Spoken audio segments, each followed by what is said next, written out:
ये अरविंद केजरीवाल जी और आम आदमी पार्टी वो लोग हैं जिन्होंने कहा था वो हिंदुस्तान के राजनीति के चरित्र को बदलने आए हैं।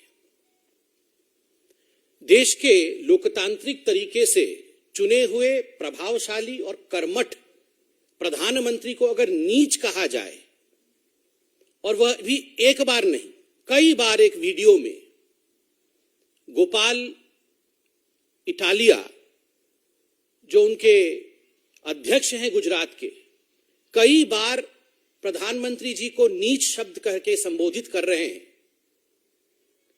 यह कहीं न कहीं आम आदमी पार्टी की मानसिकता को दर्शाता है।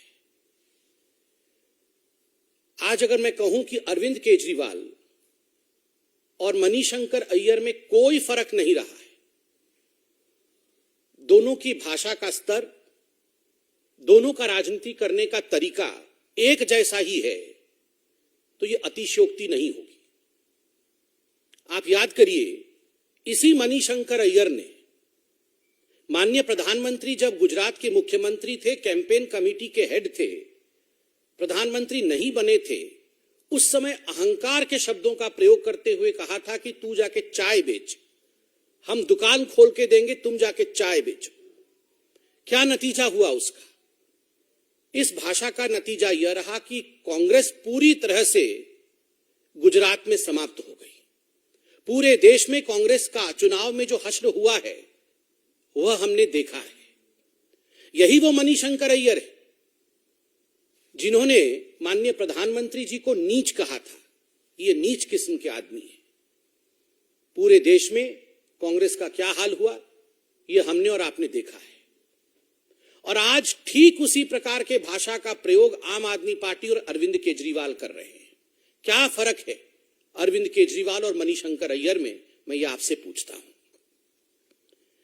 गोपाल जी के उस वीडियो में केवल नीच शब्द का प्रयोग किया गया हो प्रधानमंत्री जी के लिए, ऐसा नहीं। उसके अलावा उन्होंने कहा है पूरा देश जो है वो सी बन रहा है। यह जो नीच आदमी है वो पूरे देश को सी बना रहा है, कोट अनकोट सी। और सी का अर्थ क्या है आप समझते तो है ना? आप सोचिए, इस प्रकार के शब्दों का प्रयोग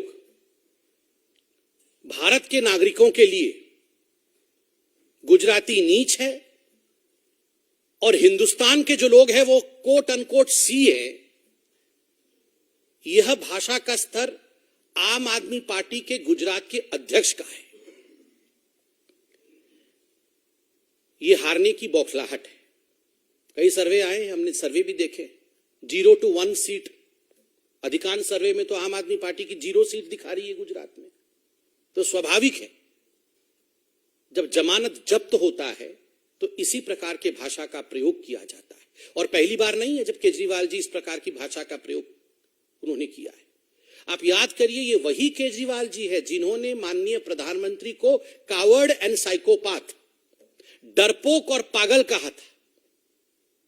प्रधानमंत्री, क्योंकि केजरीवाल जी भी प्रधानमंत्री बनने की राह पे निकले पड़े थे, वो पूरे देश में गए थे प्रचार करने के लिए, और उस समय उन्होंने प्रधानमंत्री जी को कावर्ड और साइकोपाथ कहा था। क्या नतीजा हुआ वो आपने देखा है। ये वही केजरीवाल जी है जिन्होंने पुलवामा हमले के समय यह कहा था कि पाकिस्तान ने प्रधानमंत्री नरेंद्र मोदी जी की सहायता की है, और ये जो अटैक हुआ है यह मिलीभगत है भारत और पाकिस्तान की। इस प्रकार की सोच अरविंद केजरीवाल जी की। ये वही अरविंद केजरीवाल है जिन्होंने 2017 में जब गोवा और पंजाब के चुनाव थे उस समय ट्वीट करके प्रधानमंत्री को शेमलेस डिक्टेटर, बेशर्म तानाशाह, मतलब डरपोक, पागल, बेशर्म, पाकिस्तान से मिला हुआ, इस प्रकार के शब्दों का प्रयोग अरविंद केजरीवाल जी ने और उनकी पार्टी ने माननीय प्रधानमंत्री जी के लिए किया है।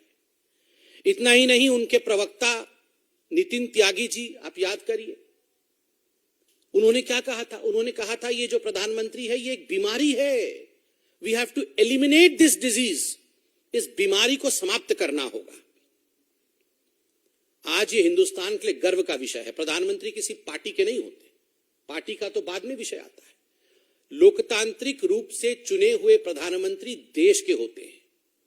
उस प्रधानमंत्री को नीच कहना ये देश के लोकतांत्रिक प्रक्रियाओं का अपमान है. It is an insult to the democratic process of India, to the parliamentary process of India. कोई भी प्रधानमंत्री, कोई भी व्यक्ति नीच नहीं होता है. जन्म से वो किसी भी जाति या किसी भी धर्म का हो, कोई व्यक्ति नीच नहीं हो सकता है. एक ओबीसी प्रधानमंत्री को, जो पिछड़े वर्ग से आते हैं, जो एक गरीब और साधारण परिवार से आते हैं, उनको बार बार नीच कहना, यह गाली किसको है? क्या आप पिछड़े वर्ग के लोगों को नीच कहना चाहते हैं? क्या एक साधारण गरीब परिवार से अगर व्यक्ति उठ करके प्रधानमंत्री बनता है लोकतांत्रिक प्रक्रिया में, तो वो नीच होता है? ये नीचता नहीं. परिश्रम करना, देश के लिए काम करना, भ्रष्टाचार समाप्त करना, 80 करोड़ जनता तक राशन पहुंचाना, 2 वैक्सीन के माध्यम से कोविड के खिलाफ लड़ाई लड़ना, ये नीचता के लक्षण नहीं है. ये अंत्योदय के लक्षण है.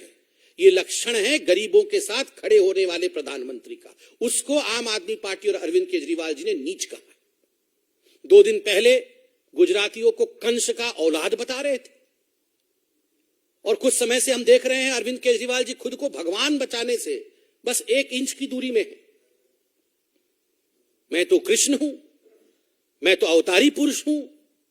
खुद कृष्ण, खुद अवतारी पुरुष, और बाकी गुजराती जो हैं वो कंस के औलाद. और बाकी जो गुजराती, आज अगर प्रधानमंत्री, पूरे विश्व में ग्लोबल सर्वे में 75% की उनकी रेटिंग है. 75% की रेटिंग किसी भी विश्व की नेता की नहीं है, आज प्रधानमंत्री नरेंद्र मोदी जी की है.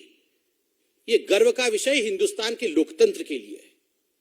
ये गर्व का विषय केवल गुजरातियों के लिए नहीं, ये हिंदुस्तान के लिए. इसलिए किसी पिछड़े वर्ग के व्यक्ति को, एक गरीब गुजराती को नीच कहना, यह गुजरात का भी अपमान है, यह हिंदुस्तान का भी अपमान है, यह लोकतांत्रिक प्रक्रियाओं का अपमान है. पूरी पार्टी में, आम आदमी पार्टी में हमने देखा 2 दिन पहले हिंदू देवी देवताओं के प्रति गाली. हिंदू देवी देवताओं के प्रति टॉलरेंस नहीं है तो स्वाभाविक है, जब भगवान तक को बख्शा नहीं जा रहा है.